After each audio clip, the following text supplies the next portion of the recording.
Hello, everybody. Welcome to the YNTAAY Minis. I'm Chris Smith, and today I am reviewing Beetlejuice, the musical, the musical, the musical. Isn't that cute that they put that? I saw that at the Winter Garden Theater on Broadway, and I saw it in August, on Saturday, August 3rd, 2019. And even though now it's October, I've been saving this review. Look, I'm wearing my jack-o'-lantern shirt. I've been saving this review for the Halloween season to give you a treat. The review won't be so much a treat. I mean, it'll be a treat for the show because I absolutely loved Beetlejuice. And I knew that I wanted to see it because I enjoyed the 1988 film starring Michael Keaton and Alec Baldwin, Gina Davis, Catherine O'Hara. Everybody was, it was a wonderful movie. Very funny. But that's been 31 years ago. And now we have Tootsie on Broadway, and that was from a 1982 film.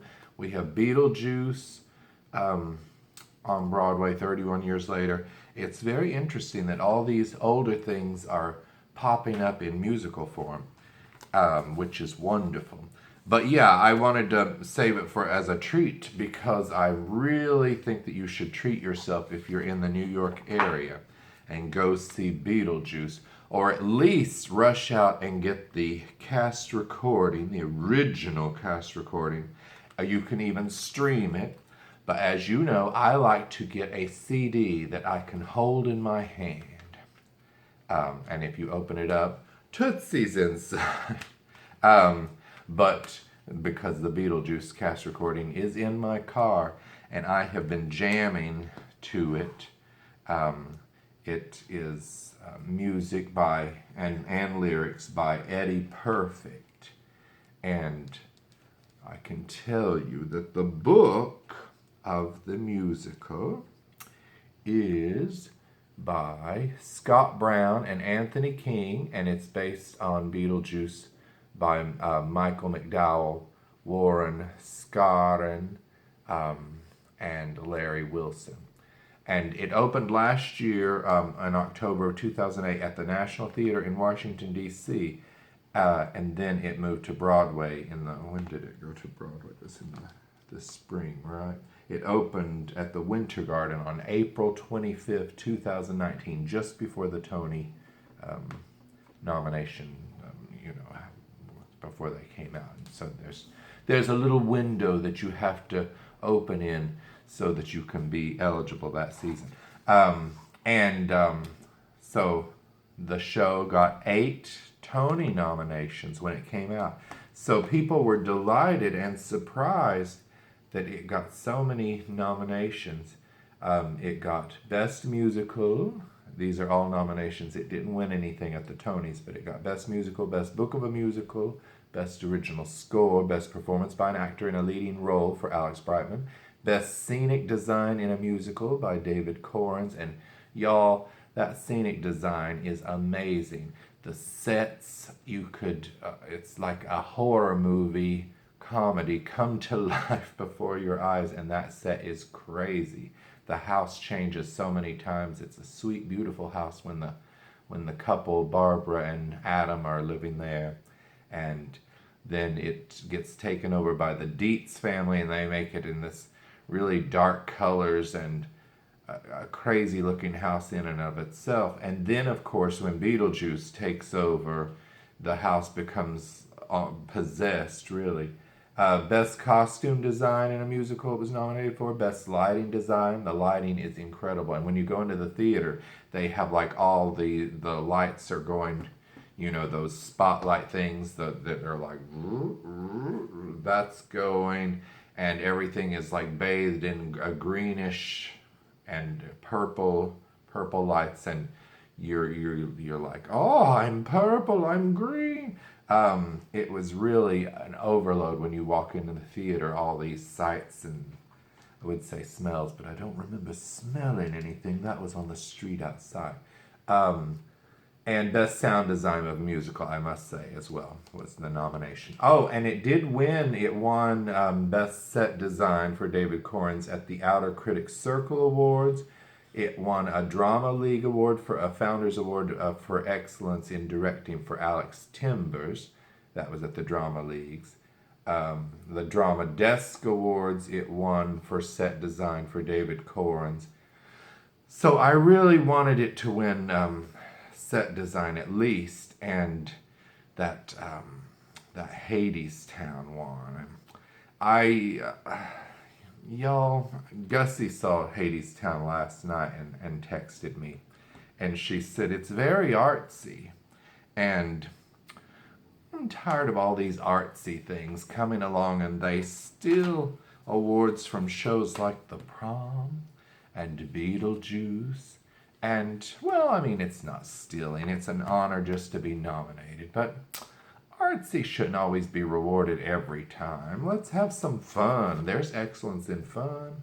But yes, so I must say, when I went to the Winter Garden box office, and my friends Rhonda and Kaylee went to see it as well, and we all bought our tickets together. Our friend Abigail, who was also on the trip, went to see Mean Girls, the musical. But I didn't see that because I'm seeing it when it comes to LA in the spring.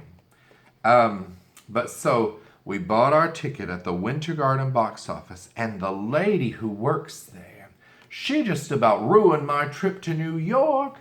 She was so hateful. I know that Beetlejuice has a horror element, but that doesn't mean that you have to be a horror at the box office. This lady, I've never seen so many eye rolls, and we weren't like those people that step up to the concession stand and we're like, what do we want? There was nobody behind us, and we were trying to decide where we could all sit together, and I had told her a certain price range. And then Kaylee and Rhonda were sitting in a little bit better seat. They were in the orchestra. And so I wanted to move there too, and I did. But I was afraid for a minute to even tell the lady, oh, I want to change mine to sit with them. Because this lady was like, ugh. And she was just so hateful. I wish I had her name to give to you. Winter Garden, you've got a very hateful young woman working there. And I don't like to give shout outs because I don't want people doing that to me at my job. Now the cast, but maybe she was having a bad day, a divorce or something. The cast has Alex Brightman, who was in School of Rock. 18-year-old Sophia Ann Caruso is playing Lydia, and she steals the show. This is really Lydia's show because she has all these great songs. This cast recording, I wish I could play it for you, but if you even play a snip of anything on YouTube now, they'll flag you and say, copyright, all that. Carrie Butler is in it from Xanadu and Hairspray, so many shows. Rob McClure, who you know from, there's Carrie Butler, there's Rob McClure. Rob McClure, who was in, so many things, including Chaplin, the musical. Leslie Kritzer is in it. I'm happy that her career is going along nicely. And yes, and Adam Danheiser is playing the father of Lydia. And you know, it's about this little girl whose mother has died, and she's very sad, and she doesn't feel like her father sees her anymore. And of course you have this demon, Beetlejuice, who no one can really see unless they die. And spoiler alert, that's what happens to the Maitlands. They get killed in their house, so they're sort of haunting their house, and Beetlejuice is trying to find a human who will say his name 3 times. Beetlejuice, Beetlejuice, Beetlejuice. And that will bring him to life, and then he can wreak havoc on the world. And here's Leslie Kritzer and Sophia Ann Caruso. They have a great number together called No Reason. Now look, here's the Sandworm. It has amazing puppets in it and special effects. That's the Maitlands. And Lydia's hair is dark in the show. That's just her natural blonde hair, though I don't think it looks that natural. Here's some of the set design you can see. Isn't that a feast for the eyes, even with a ceiling? Here's Beetlejuice and all the Beetlejuices.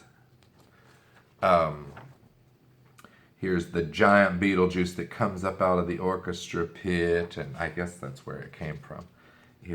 Look at this lighting. Isn't that amazing? Even the little shrunken head guy is in it that you remember from the movie. Here's the sandworm again. Here's a publicity still with Alex Brightman and Sophia Ann Caruso.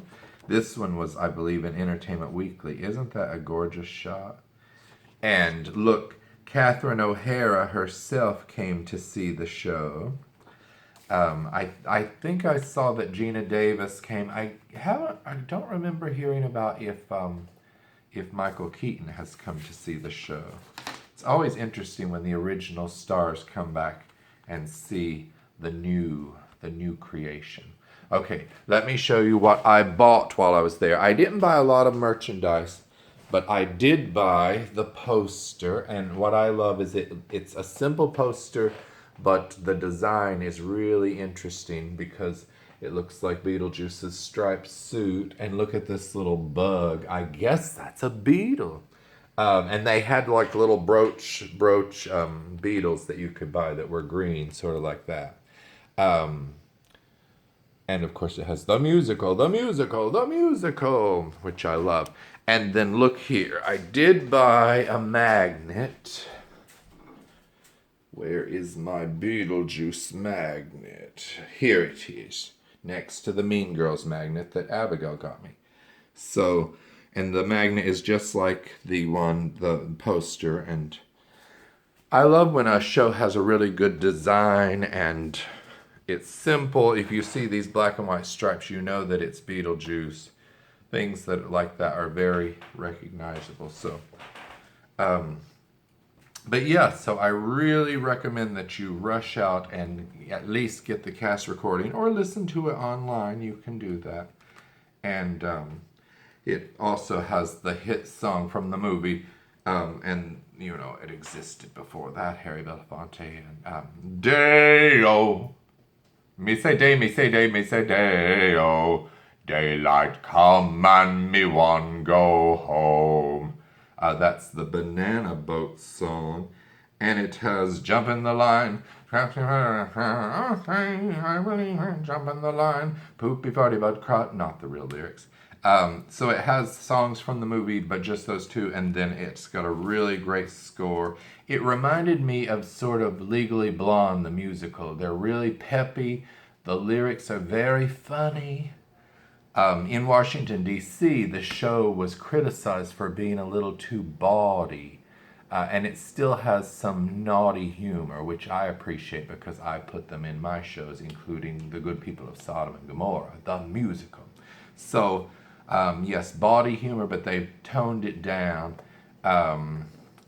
And now I would recommend it for if you have small children, probably no, but at least teenagers, and above.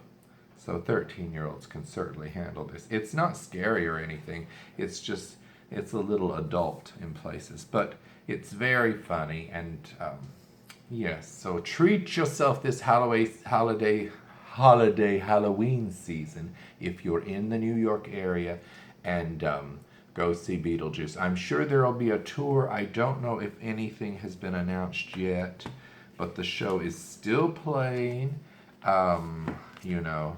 Of the four that I saw, the Cher show is closed and the Prom is closed, but Tootsie is still open, and I don't know how, because they don't fill their audience very much. And Beetlejuice was a pretty packed audience that day that I saw it at the Winter Garden, and it was like a theme park. They were really ushering the people in. The line went all the way around the block, but yeah, so go see Beetlejuice, y'all, or listen to it. Have a good holiday season of Halloween.